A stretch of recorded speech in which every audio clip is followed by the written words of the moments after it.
This video is about pressure. You were introduced to the concept of pressure in your Chapter 2 reading assignment, and pressure is defined to be an intensity of force. And what we mean by an intensity when we talk about intensity of quantities is how that quantity is distributed over an area. So this is how a force is distributed over an area. The formula for pressure will be P equals force divided by area. So P, capital P, is pressure in newtons per square meter, which gets a fancy name, which are defined to be pascals.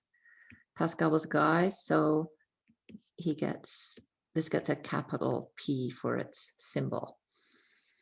F is the force. Now this force always has to be perpendicular to the surface.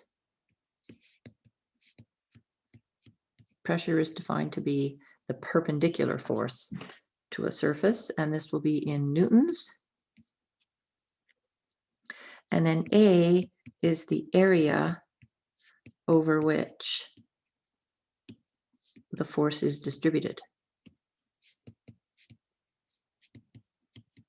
And that will be in meters squared. Now there are a number of units that we use when talking about pressure, pascals being one, but also we have atmospheres. So 1 atmosphere, and we usually use this when we're talking about air pressure, is defined to be 1.01 times 10 to the 5 pascals. Or commonly, if you look on the Weather Channel and they're telling you about the air pressure and whether if it's high pressure, it's nice weather. If it's low pressure, it's not such great weather. They'll give you those units in kilopascals. So it's 101 kilopascals is 1 atmosphere. Another common unit you may see if you're going to pump up your bicycle tires, or if you see the pressure on your bicycle tires, are PSI, and 1 atmosphere is equivalent to 14.7 PSI. PSI stands for pounds per square inch, and pounds not being a mass, but actually being a force. So this is pounds per square inch. You may also have heard about millimeters of mercury. 1 atmosphere is also equivalent to 760 millimeters of mercury. And what that means is if you have a column of mercury that is 760 millimeters high, the weight of that column distributed over the area of the column would give you 1 atmosphere of pressure on the bottom of that 760 millimeter column of mercury. If you were to do it with water, you would need about 10 meters of water to get to 1 atmosphere of pressure due to the bottom of the column of water. Now, we're going to have to be converting units quite a bit here. And so we should talk about these conversion of units for area. So for example, converting area units. We have the unit of 1 square meter, that's the SI base units, and then that combination gives you an area. But how is that related to a millimeter? And how is that related to squared and a centimeter squared? So to get these conversion factors, you go like this. 1 centimeter squared is the same as a centimeter times a centimeter. And so that's 1 times 10 to the minus 2 meters. That's the first centimeter. And then another 10 to the minus 2 meters for the other centimeter. And you actually get that this is equal to 1 times 10 to the minus 4 meters squared. So the ratio that you want to use if you're converting square centimeters to square meters is this one. And you have learned already how to use that, if you can use it that way or if you can use it upside down. Now, similarly, 1 millimeter squared is a millimeter times a millimeter times a millimeter. Oh, sorry, there's only 2. We're doing area. So this is 10 to the minus 3 for the first millimeter and 10 to the minus 3 for the second millimeter. So it turns out that 1 millimeter squared is the same as 10 to the minus 6 meters squared. So it's a factor of 1,000,000 to go from a millimeter squared to a meter squared. So the unit factor is 1 millimeter squared is the same as 1 times 10 to the minus 6 meters squared. So those will come in handy if you have to convert between different areas. Now you can leave, if you want pascals, you have to go to meters squared. But you will see also in some of these problems that we talk about compressive stress. And we have to see what the difference is between compressive stress, or sometimes it's called normal stress. And this has the same units. This is equal to the intensity of force. So this is equal to intensity of force as well. So it is equal to the force divided by the area. Now, what's the difference between these two things? The difference is that pressure, we always talk about pressure external to something. So say we have this object, this box, and there's a force being applied to the surface of this box. The distribution of that force over this area, we would call that pressure. So an external force applied to a surface, perpendicular to the surface, that results in pressure. Now what stress is, this is the reaction to this force. This is an internally generated force. So if you start pushing on the surface of something, the surface is going to push back. And so there'll be an internal force here of the surface pushing back. And this internal force here, internal forces perpendicular to the surface, they have to be perpendicular. If we're talking about normal stress, there are other internal forces. There could be parallel to the surface, that's called shear stress. But for now, we're just going to stick to compressive stress. So internal forces resisting external forces result in stress. And so when we talk about what it takes to break your tibia, that's an internal reaction to landing straight-legged on concrete, having fallen a great distance. So, but as far as you're concerned, the units are the same, force per area. And so if the question asks for compressive stress or normal stress, just treat it just like a pressure, and it is still force divided by area. Okay, and we will do later things where we will be seeing just how much things deform as a result of stress. And that'll be the chapter on stress and strain. Another big difference between stress and pressure is it's really, we have meters, we have devices, pressure meters, gauges that we can measure pressure with. You can't directly measure internal stresses. You can see how much something deforms as a result of these stresses, but there's no gauge or anything to measure it. Okay, so next, let's do a little bit of geometries, because you're going to be needing to calculate areas. So you need to know the area of a circle. A is equal to pi r squared, where r is the radius of the circle.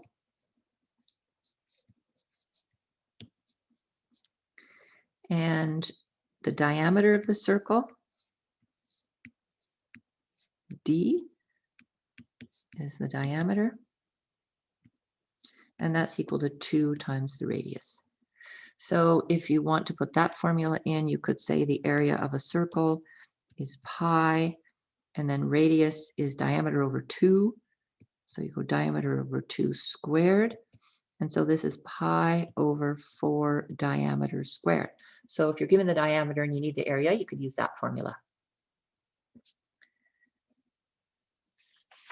Okay, and then if you have just a rectangular area, This is the length, this is the width. The area is length times width, and you probably already know that. Okay, so let's do some examples to see how we're going to use these units. So let's just do the first example. What is the pressure on the ground when somebody stands on 2 feet?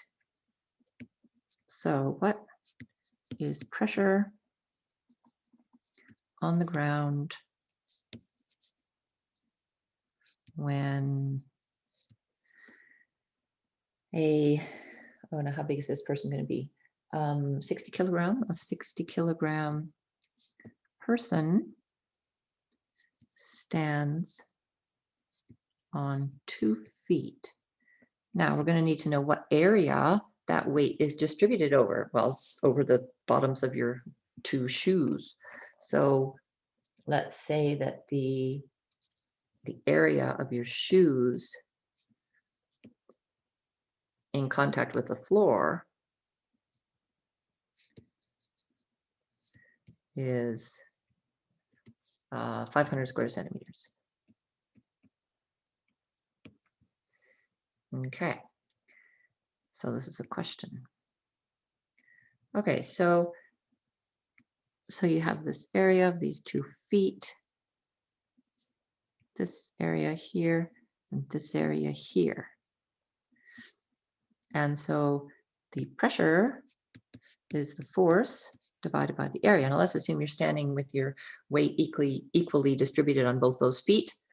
So the total force would be your total weight, which would be 60 kilograms times 9.8 newtons per kilogram. And the area is now 500 centimeters squared. Now, if we want this in pascals, we're going to have to convert that 500 centimeters squared. So 500 centimeters squared. Remember, the conversion factor has a 10 to the minus 4. The question is, which number do you put on top?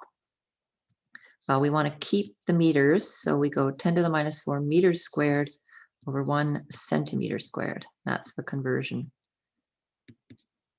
And so 500 centimeters squared is the same as 0.050 meters squared. Move the decimal place 4 to the left. Okay, so if we put that number in, it turns out that this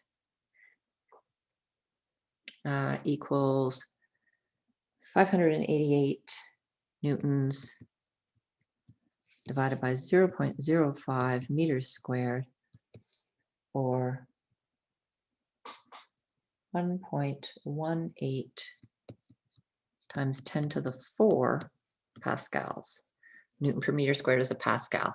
And so that's 11.8 kilopascals. Remember, atmospheric pressure is 101 kilopascals. What does that mean?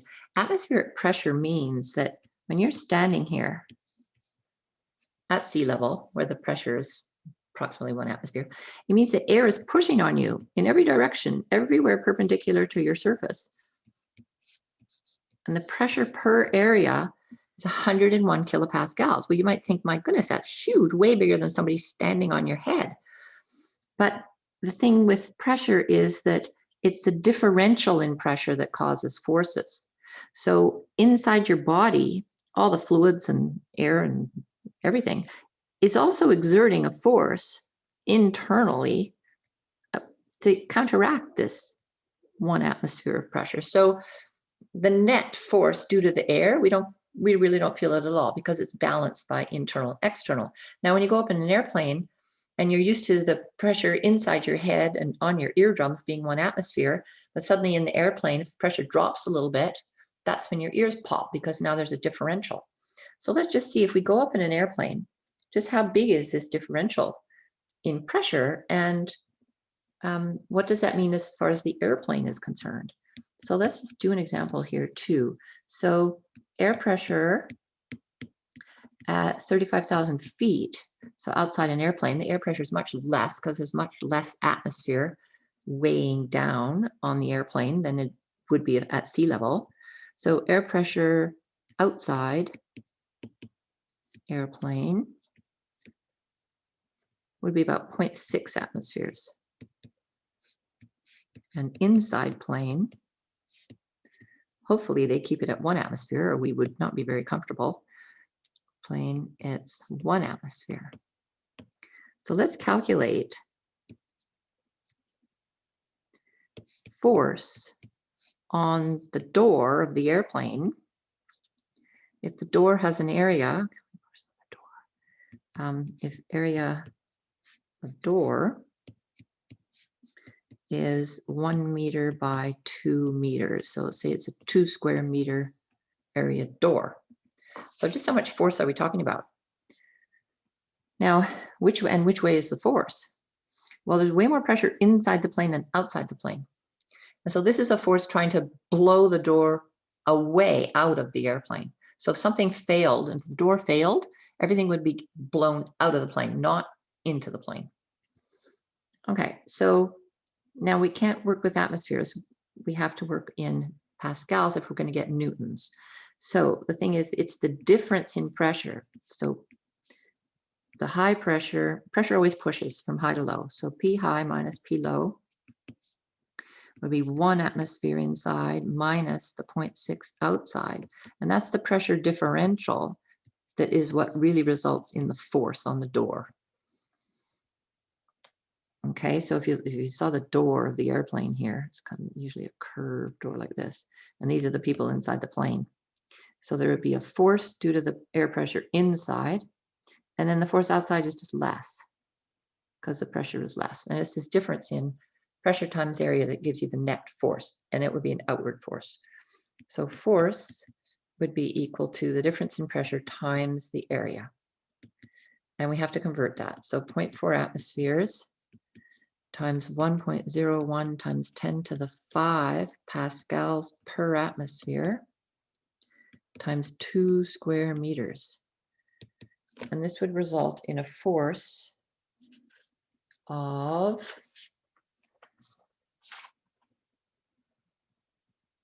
8.08 times 10 to the 4 newtons.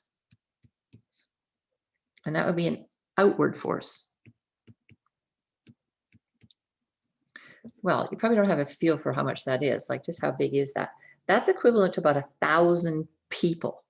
If a person has about an 80 kilogram mass, 800 newtons, approximately 9.8 is approximately 10. And so you divide that by about 800, it's about 1,000 people. It'd be like 1,000 people stacked up on that door. So it has to be a pretty strong door. Or that's about 8 cars. So there's tremendous pressure. That's why they make airplanes nice curvy surfaces and curvy windows, because they can withstand that kind of force much better. Okay, another example where now they're going to call this compressive stress, and they're going to, in relation to the piercing of your skin by a hypodermic needle, because it's pressure. So you apply a pressure from the needle to the skin, but the skin reacts, and its stress, compressive stress that it can withstand, is about 10 megapascals. Okay, so this example 3, if the skin pierces when compressive stress is 10 megapascals. Now, depending on how you exert the force to get that pressure,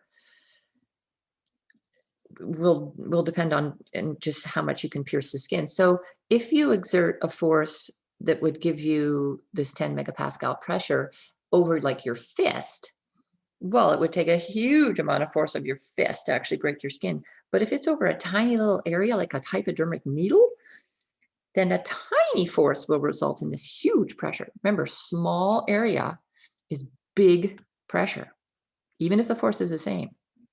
So this is how you get huge pressures with tiny forces. You just have to have a tiny area. So if the skin pierces when compressive stress, and diameter of hypodermic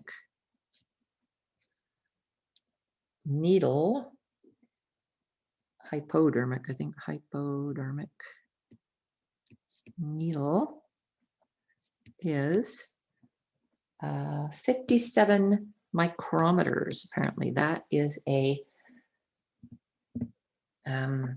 that's a certain gauge. Can't remember what gauge it is. 57 micrometer diameter. Oh, it said that diameter. Calculate the force needed to pierce skin. Now, the tip of the needle is smaller than the end of the needle, so you have to push harder as it starts to go in, but we just want to pierce the skin. So let's see what we've got here. So we've got pressure. Remember, compressive stress is the same as pressure, is force divided by area. So the force is equal to the pressure times the area. And this is where you need to know all your prefixes, which you have already studied, and hopefully you can either pull them up from your assignment or you know what these are. So megapascals is megas million, 10 to the 6 pascals. Now we have to work out the area of this needle given its diameter. So remember, diameter is all the way across. D is 57 micrometers. And micro is 10 to the minus 6 meters. So if we're going to use the formula for area, we're going to use pi over 4d squared. And notice how it's easier, I think it's easier to convert the diameter to meters rather than convert the area from micrometers squared to meters squared. So convert that d first. And be pi over 4 times 57. And you're going to have to use scientific notation on your calculator. Put that in. And when you do, you should get 2.55 times 10 to the minus 9 meters squared. Okay, so let's multiply that by that pressure up there. And we get, now remember when you put this, this is actually 10 times 10 to the 6 is the same as 1 times 10 to the 7. And then 2.55 times 10 to the minus 9. And this will give you newtons. And so it turns out this is a tiny force, 0.025 newtons. So it barely, like probably just the weight of the needle itself is going to pierce your skin. But then you have to, of course, push the fluid, whatever's in the needle, in, and then you have to push the needle in a little deeper. So it's going to take a little more force, but it's a tiny force. Okay, so I think probably another couple of things you'll need to know for your assignment. Now, it's the pressure that determines how injured you become as someone, if you fall down or if someone punches you or if you're tackled in football. And that's why you wear padding, because the padding, the force doesn't change. Someone's going to barrel into you. It's going to be the same force. But if you distribute that force over a large area of the padding, then it's obviously not going to do as much damage. The discs, there's a couple of problems about discs in your spine and the pressure that they can withstand. They can withstand a tremendous amount of pressure, like many, many atmospheres of pressure. And the discs, as you go lower in your spine, get bigger in diameter because they have to hold up a lot more weight due to the weight above. So pressure in discs, you will have to calculate on your assignment. Okay, so that's good for now.